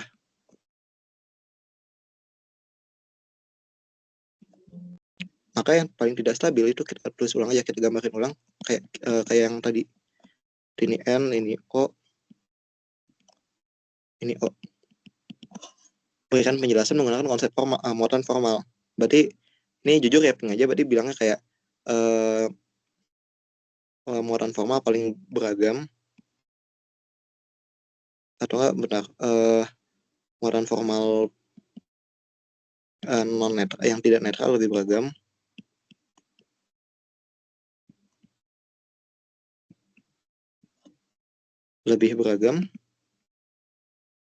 Dan ada juga dan terdapat muatan positif, muatan formal positif, maaf, bukan, jangan muatan positif aja, muatan formal positif pada O.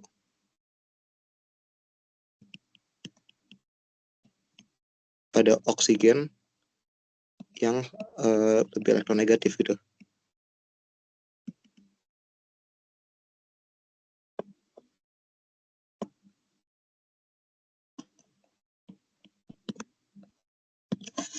Nah, jadi kayak gitu alasannya. Oke, coba mungkin ada pertanyaan dulu untuk terkait dengan soal tadi. Oh, bakal ada recordnya. Bakal ya. Nanti di pokoknya yang ngatur akademiknya FDI lah pokoknya. Pasti ada. Apakah ada pertanyaan lain?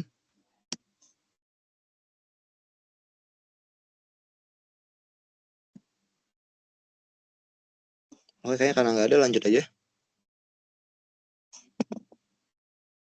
Apakah, nggak soal deh. Apakah N2O3 bersifat polar atau non-polar? Oke, aduh pakai yang mana nih strukturnya nih?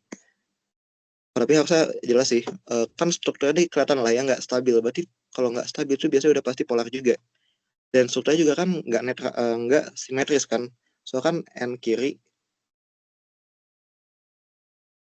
Nih, misal pakai yang struktur stabil itu ada dua kan, bisa struktur stabil itu ada dua, yang kiri atas dan kanan atas. Kita bisa pilih salah satu, bebas aja, karena jatuhnya mirip aja, negatifnya di O dan positifnya di N. Jadi ya udah, aku pilih yang yang angkanya di atas, ini di kanan. Nah ini kan udah jelas kok ini N-nya cuma satu sih. Nah, ini O-nya jadi N. Oke. Nah, ini kan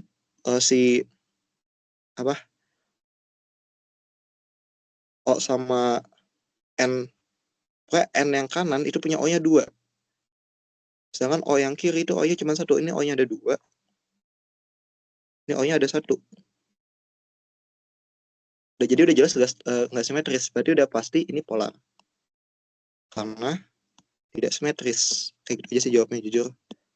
Tidak simetris oksigennya.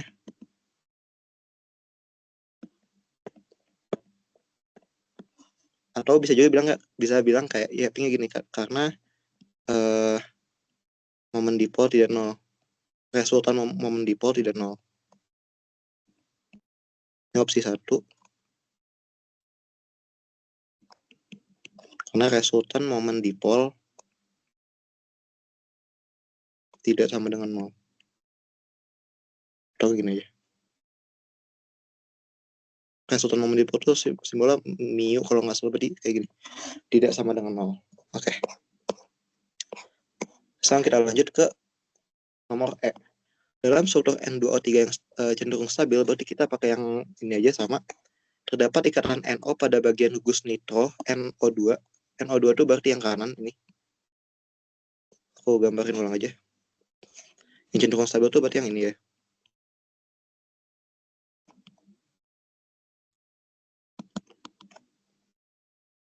Ini ada kurang elektron.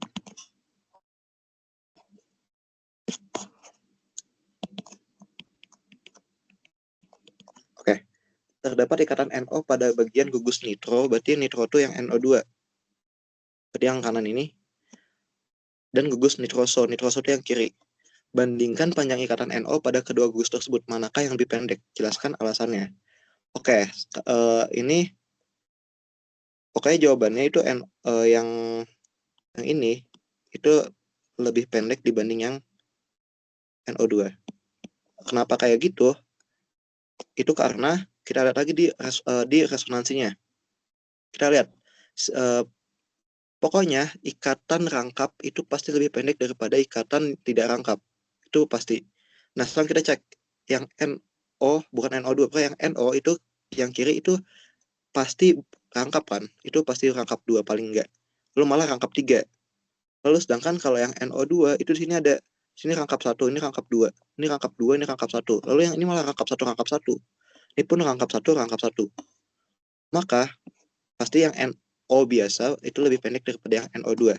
Nah, alasannya tuh, jelaskan alasannya itu bisa kayak gimana ya punya. Karena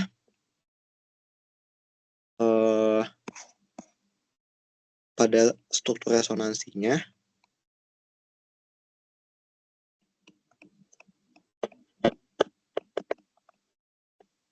gugus NO selalu rangkap 2. Dan gugus NO2 terkadang mungkin rangkap 1, di mana rangkap 1 itu pasti lebih panjang atau umumnya lebih panjang gitu. Jujur kimia tuh banyak pengecualian, jadi aku nggak berani ngomong pasti jujur ya. Oke, jadi NO2 itu mungkin rangkap 1, sedangkan NO selalu rangkap 2. Atau nggak paling tidak, selalu paling tidak selalu paling tidak rangkap 2. Oke, gitu. Oke, soalnya udah selesai. Sekarang ada pertanyaan nggak sebelum lanjut ke soal nomor 4?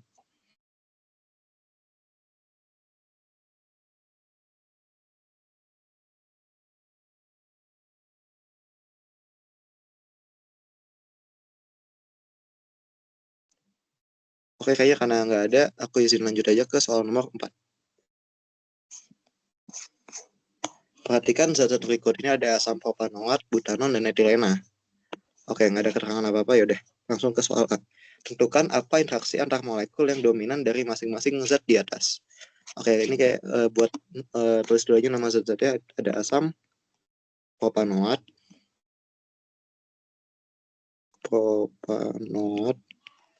itu butanon, dan etilena. Oke, kita lihat dari asam propanoat. Asam propanoatnya ada apa aja nih?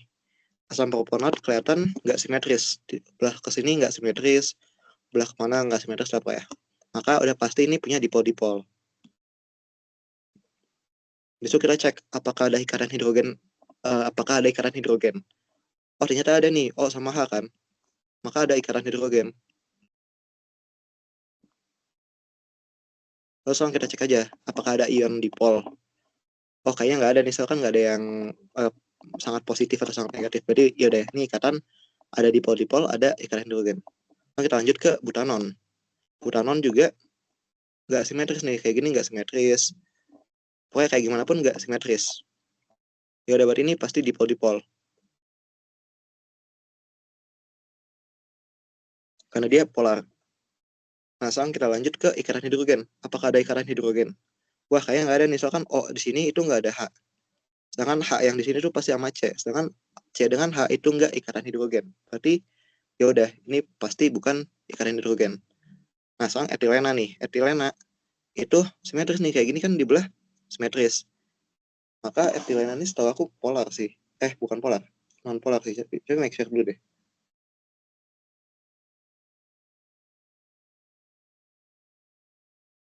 Oh enggak. Oke, udah bener kok. Aku make sure dulu. Etilena ini non polar. Maka kalau udah non polar, maka dia nggak punya dipol-dipol. Nggak punya dipol-dipol. Habis itu kita cek dulu deh, apakah ada ikatan hidrogennya.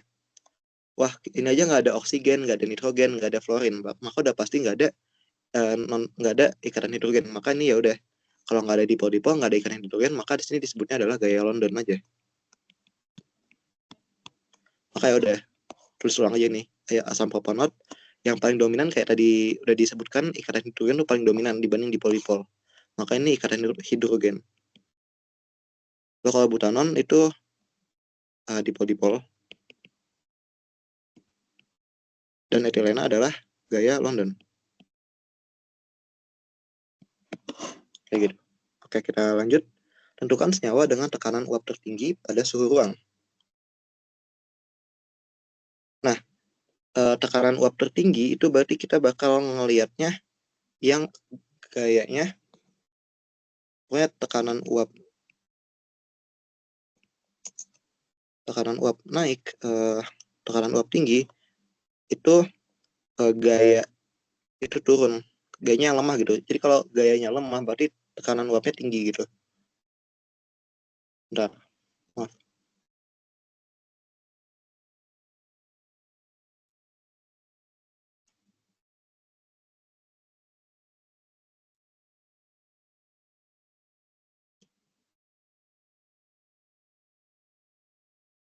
Maaf. Karena gaya London tuh paling lemah, kan di antara ketiga ini yang paling lemah gaya London kan. Sedangkan yang paling kuat gaya hidrogen. Maka tekanan uap tertinggi itu kita cari gaya paling lemah, berarti etilena gitu. Oke, lanjut. Penjelasannya gaya London paling lemah di antara gaya gaya yang lain.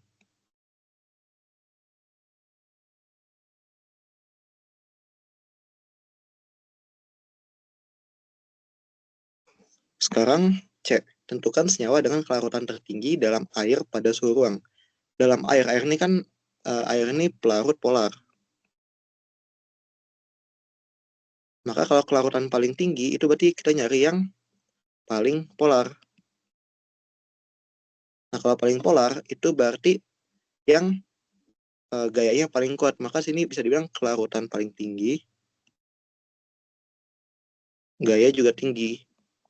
Maka di sini kita cari yang gayanya paling tinggi, yaitu ikatan hidrogen. Maka di sini yang paling larut dengan air adalah asam propanoat. Karena gaya ikatan hidrogen paling kuat.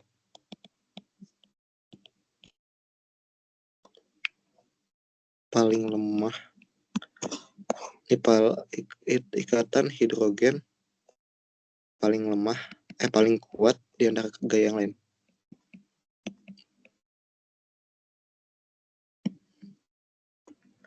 lain.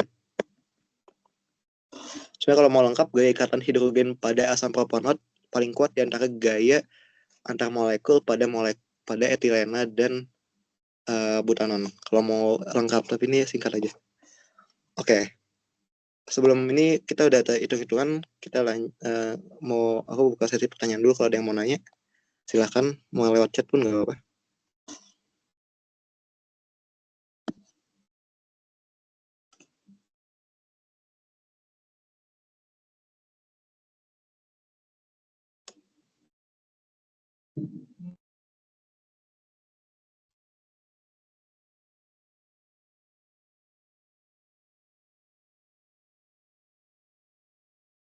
Oke, karena nggak ada yang nanya, aku langsung lanjut aja ke soal D.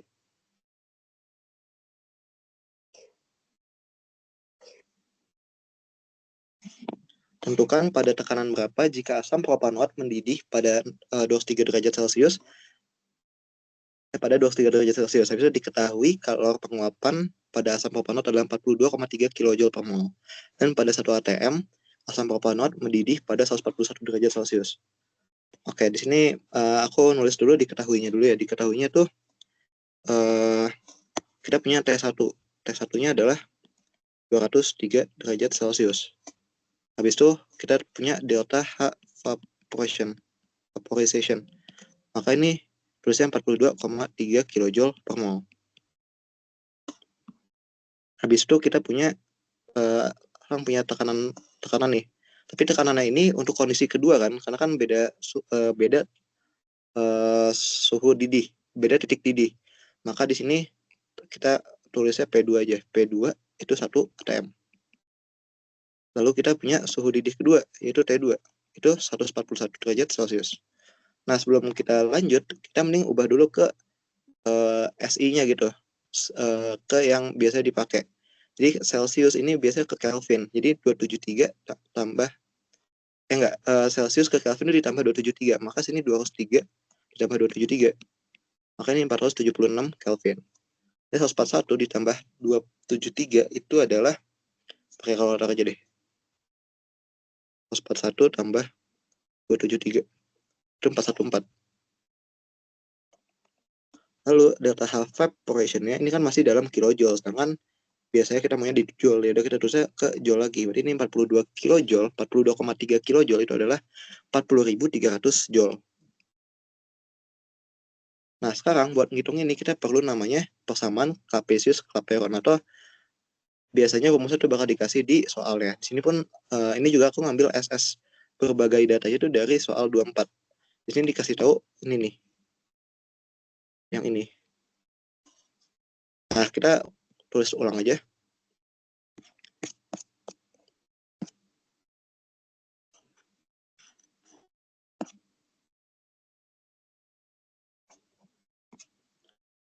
Ln P2 per P1 sama dengan delta H Vap per R dikali 1 per T1 min 1 per T2. Sekarang kita masukin datanya dulu aja. Maka ini ln P2-nya tadi berapa? P2-nya 1 atm. Habis itu P1-nya, P1 yang kita cari kan. Kan sini tentukan pada tekanan berapa. Maka yang ini P1 yang ditanyain. P1 itu yang ditanyain. Nah, makanya biarin P1. Lalu delta half evaporation itu 42.300 per R. R-nya nih kita cek atas lagi aja. Ini R tuh ada dua nih, 0,082 sama 8,314. Nah, jadi kalau kita lagi ngomongin terkait energi itu kita pakainya yang 8,314. Sedangkan kalau kita lagi ngomonginnya tentang tekanan itu pakai yang 0,082. Nah, kita pada soal tadi tuh kita lagi ngomongin apa sih?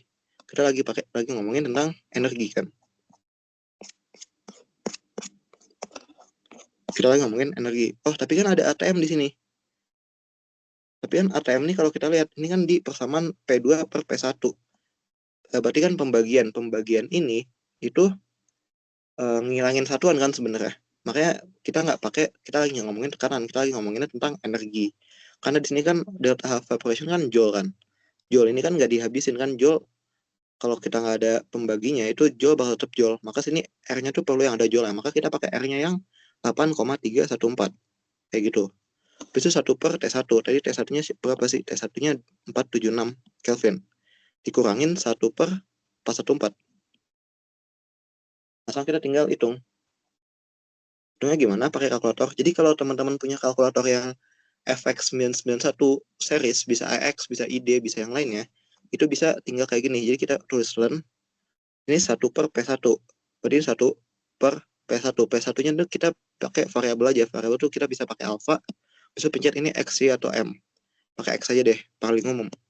Maka ini kita tutup kurung.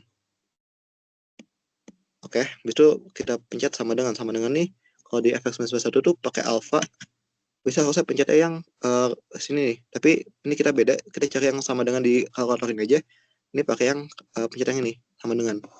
Habis itu ini dikali 42.300 dibagi dengan 8,314. Habis itu kita kalikan dengan 1 per 476 dikurang 1 per 414. Bentar, kok ini dalam tadi perasaan.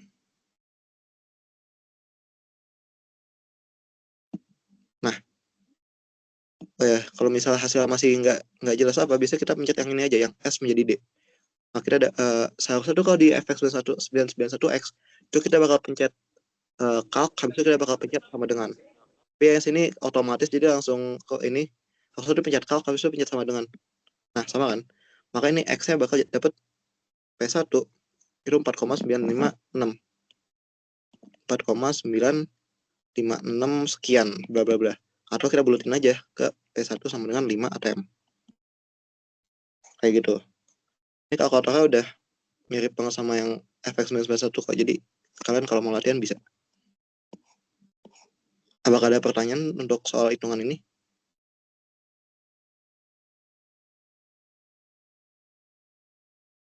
Oke, kalau nggak ada, aduh, bentar, saya cek chat.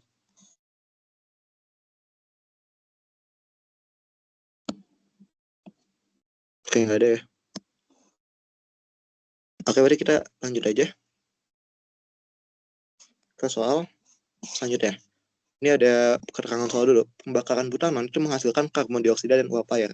Diketahui diagram fasa karbon dioksida lengkapi dengan fasa pada koordinat sebagai berikut. Ini ya, ini adalah diagram fasanya. Soalnya berdasarkan diagram fasa tersebut, kapankah CO2 menjadi cairan, gas maupun padat sekaligus? Jadi kita nyari namanya ini titik triple kan. Titik triple itu adalah titik di mana zat tersebut itu bisa menjadi fasa cairan atau fasa gas ataupun padat. Nah, kita cek di sini, di mana titik yang bisa jadi tiga-tiga. Oh, ternyata di sini nih, titik triple ya. Maka kita langsung jawab aja. Kapankah? Berarti kan kita jawab aja. Jadi kita lihat ini ya. Ini ada 5,185 dan min 56,57. Berarti saat tekanan berapa tadi? 5,185 bar. 5,185 bar. Ini nggak usah diubah ke ATM kok, aman. Ini sesuai soal sih. Kalau soalnya tadi dikasihnya ATM, ya udah pakai ATM. Saat tekanan 5,185 bar dan suhu min 56,57 derajat Celcius. Tadi kayak gitu aja jawabnya. Oke, sekarang kita lanjut. Pada kondisi normal, apakah mungkin untuk CO2 berwujud cair? Berikan penjelasan singkat. Kondisi normal ini itu berarti 1 ATM. Nah, 1 ATM tuh, ini kan kita dapat diagramnya, diagram bar kan. Diagram bar, berarti kita perlu tahu dulu 1 ATM itu berapa bar. Nah, jadi 1 ATM itu bisa dianggap sebagai 1 bar juga. Maka ya udah kita cari aja 1 bar itu di mana. 1 bar itu di sini. Kayak warna apa ya? Warna biru ini. Nggak kelihatan. Warna merah aja deh malah. Di sini kan 1 bar. Sebenarnya tepatnya emang 1,13. Oh, pas berarti emang dikasihnya 1 ATM sebenarnya ini. Maka kita dapat dalam 1 ATM, keadaan normal tuh 1 ATM itu bisa cair nggak? Kita cek aja. Cair itu di yang hijau. Kita cek di atasnya apakah ada cair. Oh, nggak ada nih. Adanya solid sama gas doang. Maka jawabannya tidak. Tidak mungkin.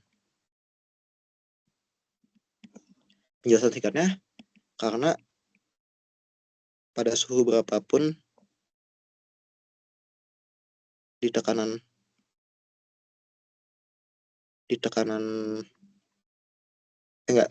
maaf, kayak gini aja dijawab ya. Pada 1 ATM CO2 hanya bisa menjadi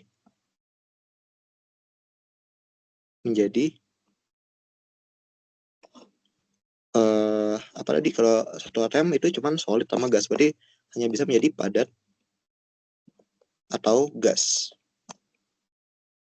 Jadi kayak gitu aja. Emang jawabannya tidak mungkin. Oke, sekarang kita lanjut. Untuk soal G, gambarkan diagram fasa air lengkapi dengan fasa pada koordinat yang disediakan. Diketahui itu, oke. Kita berarti mau buat diagram fasa air kan? Kita buat dulu aja. Di sini kita dikasih tahu tekanannya tuh ATM dan dikasih tahu suhunya derajat Celcius. Maka kita buat diagramnya Cartesiusnya pakai ATM dan suhunya derajat Celcius. Ini T sama dengan derajat Celcius dan ini P sama dengan ATM. Oke, kita cari dulu aja yang paling mendekati 0. Berarti cari yang ATM-nya paling mendekati 0 atau enggak T-nya paling mendekati 0. Oke, kita cek. Sini ada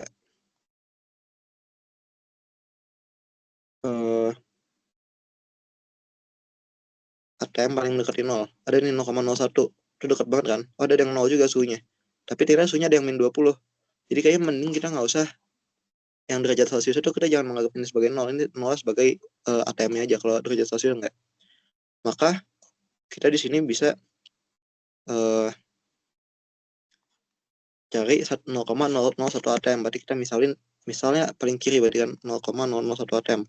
Paling bawah salah ngomong. 0,001 ATM. Maka di sini ini 0,001. Kita set titiknya misal di sini deh. Itu pada min 20 derajat Celcius. Oh, pas deh. Kita langsung aja buat di bawahnya ini min 20 derajat. Min 20. Itu masih fase sublimasi. Berarti ini akan menjadi fase dari solid menjadi gas. Oke, kita catat dulu aja titiknya. Besok kita lanjut yang paling mendekati 0 untuk ATM-nya. Oh, ada 0,006. Berarti kita atas ini deh. 0,006. Lalu kita suhunya berapa tuh? Suhunya 0,01 derajat Celcius. Kita anggapin di sini 0,001 derajat Celcius. Maka kita anggap di sini. Lanjut kita buat titik dulu aja. Kita biarin sifatnya. Sekarang ada 1 ATM ternyata. 1 ATM itu ada 2 titik. Ada 100 derajat, 0 derajat. Jadi kita cari dulu 1 ATM. Misal 1 ATM di sini. Satunya di 0 derajat Celcius. Maka ada yang di sini 0. Dan ada juga yang 100 misal kita taruhnya di sini deh 100. Maka ini ada kayak lurusin aja deh, kita kira-kira aja adalah lurus lah kayak gitulah. Oke, ini udah tinggal yang 217,75. Oke, kita anggap itu paling atas saja 217,75. Lalu suhunya 373,9. Kita anggap paling kanan. Kanannya di sini lah. Nah, sini kayak nggak lurus deh. Lah. Sini. Oke, kita udah dapat semua titiknya. Kayaknya ini mending ada bawah dikit deh. Supaya bisa menggambarkan titik kritis dengan lebih clear. 7,75. Oke, kita analisis sifat-sifat pada titik tersebut. Kita sifat yang 0,001 sama min 20. Itu adalah titik sublimasi. Berarti kita tahu sini ada batas kayak gini. Karena sublimasi itu kan ini kan kalau diagram fasa ini tuh biasa gas, yang bawah tuh gas, ini solid, ini liquid. Kayak yang liquidnya belum kelihatan sih, kayak yang atas ini kan. Nah, ini solid, ini gas, ini liquid. Maka kita buat batas saja, ini kan sublimasi, titik sublimasi. Maka di sini akan menjadi solid, menjadi gas. Berarti ini gas, ini udah pasti gas di bawah. Oke, sekarang kita lanjut ke titik yang ini deh. Titik yang itu apa? Oh, tidak, kehapus. Titik yang itu apa tuh? Titik yang itu 0,0 itu apa sih? Itu 0,006 ATM. Berarti yang titik triple. Oh, berarti titik triple ini pas banget buat jadi batas yang di sini. Jadi kita jadiin batas saja. Kan titik triple itu berarti kita tahu yang ini solid, ini liquid, maka udah pasti yang di atas ini adalah liquid. Oh, ini solid, ini gas soalnya. Ini liquid kan. Maka ya udah ini udah jadi batas. Maka sekalian aja yang 1 ATM ini kita tarik aja kayak gini. Nah, sekarang ini belum pasti di garisnya apa nih. Sekarang kita cek yang 1 ATM dan 100 derajat Celcius. Oh, ini paling atas kan, berarti ini titik didih. Titik didih itu perbatasan antara liquid dengan gas. Ya udah kita tarik aja berarti aman. Nah, selanjutnya itu satu titik lagi nih. Titik ini apa nih? Titik kritis kan ya. Oh, titik kritis. Ya udah kita tarik lagi aja kan titik kritis itu adalah titik di mana zat tersebut tuh udah nggak bisa dibedakan antara gas sama cairan. Ya udah berarti ini udah pasti nggak ada batas gitu. Nah, sekarang pertanyaannya ini mau naik atau enggak? Nah, jujur ini kalian bisa naikin, bisa kayak gini, atau biasa biarin kayak gini aja, karena kan informasinya nggak lengkap. Jadi yaudah, menurut aku amannya gini aja. Atau enggak, kasih warna kuning aja, kita lanjutin kayak bisa dilanjutin lah, soalnya biasanya dinaikin lagi gitu loh. Kayak yang ini kan solidnya, tapi solidnya ini kan ke sini. Nah, kalau air itu ternyata solidnya kayak ke situ. Soalnya kalau kita lihat si titik bekunya itu ke atas. Titik beku itu kan antara solid menjadi liquid kan. Kan kalau cairan menjadi solid itu membeku. Maka ini titik beku kan. Maka kita udah kelihatan sudutnya itu kan nggak sudut yang ke sini, tapi sudutnya adalah yang ke sana. Maka bisa diasumsikan bahwa nanti si grafik itu bakal ke atas kayak gitu. Jadi untuk soal G itu seperti ini. Sekarang udah soal terakhir, mungkin lanjut dulu aja, nanti kalau ada pertanyaan baru boleh dilanjutin.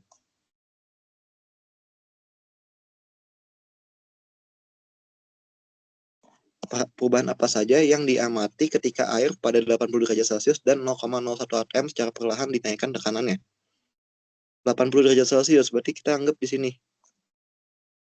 80 derajat Celcius, 0,01 atm, berarti kita anggap kayak di bawah sini lah. Di bawah sini lah. Berarti kan secara perlahan dinaikkan tekanannya. Berarti dalam sudut yang sama dari titik sini ke atas.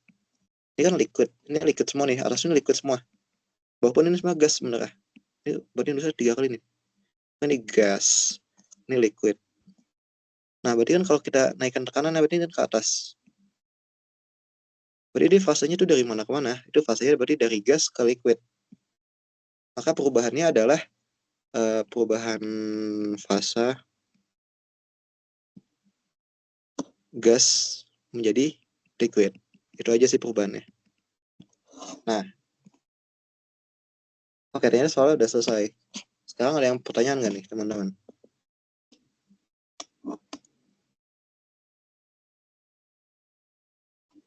Gofar mau nanya dong. Boleh. Aku pernah lihat yang soalnya itu dia yang titiknya dikasih titik tuh di luar grafiknya. Iya. Titik apa ya? Di luar grafik tuh berarti, terus maksudnya di luar grafik tuh masih kayak di sini gitu ya, nggak jelas di mana ya? Iya. Nah, kalau jujur kalau itu biasanya sih harusnya nggak, mungkin kalau untuk soal luas kayak gitu sih harusnya nggak ada pertanyaan yang kayak gitu, kecuali mungkin kayak udah jelas misalnya suhunya dalam suhu berapa, tapi tekanannya tinggi banget, tapi suhu misal suhu 10 derajat Celcius lah misal. Berarti kan tekanan berapapun segini kan, maka harusnya itu masih di liquid sih harusnya. Jadi sesuai kayak kita ngira-ngira dulu dia ada di mana. Kalau kita lihat ini batasannya tuh di batasan fasa solid, fasa liquid atau fasa gas. Kalau ternyata dia dalam fasa gas berarti kemungkinan gas. Kalau fasa liquid kemungkinan liquid. Kalau fasa solid pun kemungkinan solid. Jadi kayak gitu aja sih harusnya. Mengira-ngira aja sih. Soalnya kan kalau nggak ada batas tuh emang datanya pun ya kita nggak punya. Nggak ada kepastian yang pasti gitu loh. Kayak gitu sih. Apa ada pertanyaan lain?